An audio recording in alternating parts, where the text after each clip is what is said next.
माननीय ललन सिंह जी, जब तक नीतीश जी लालू जी के साथ रहते थे उन्होंने पंचायती राज में कोई आरक्षण व्यवस्था लागू नहीं किया था। एक साजिश के तहत आपने एक ऐसी व्यवस्था की जिससे कि हाईकोर्ट चुनावों पर रोक लगा दे और बिहार सरकार के अफसर तेजस्वी जी के साथ मिल करके केंद्र से मिलने वाले सारे नगर के राशियों को लूट सके। नमस्कार, आप देख रहे हैं बिहार इन शॉर्ट्स। मैं आपके साथ प्रेरणा।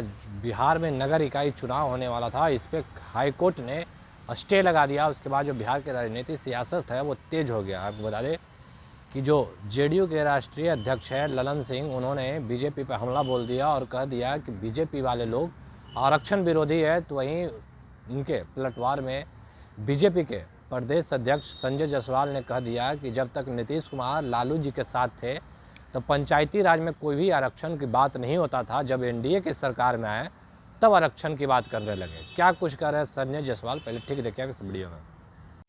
माननीय ललन सिंह जी, जब तक नीतीश जी लालू जी के साथ रहते थे उन्होंने पंचायती राज में कोई आरक्षण व्यवस्था लागू नहीं किया था।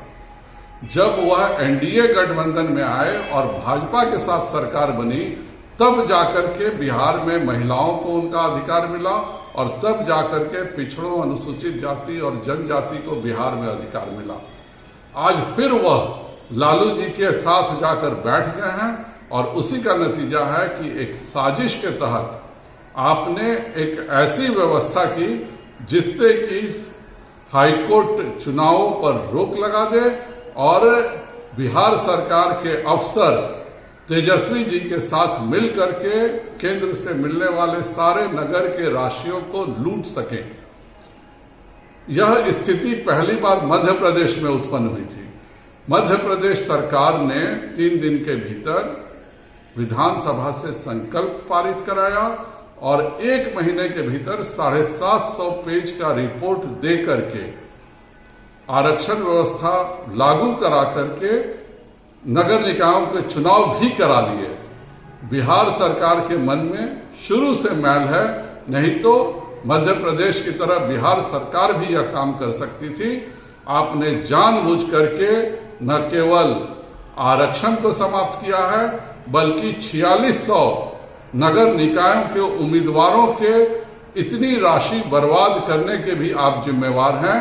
और आपका केवल एक ही काम है अभी कि किस तरह से सभी नगर निकायों के पैसे अफसरों के बीच में और तेजस्वी जी के बीच में बंट जाए, जिससे कि आपने जो यह महागठबंधन की सरकार बनाई है उसका कर्जा आप उतार सके।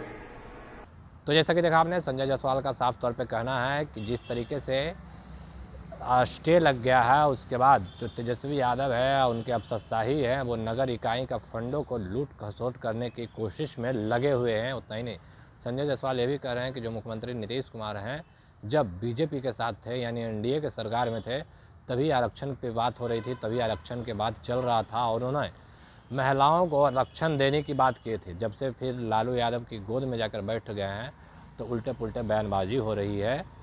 बाकी की तमाम खबरों के लिए बने रहें बिहार इन शॉर्ट के साथ। बिहार इन शॉर्ट को सब्सक्राइब नहीं किया, सब्सक्राइब करें। हमारे फेसबुक पेज को लाइक करना बिल्कुल न भूलें। धन्यवाद।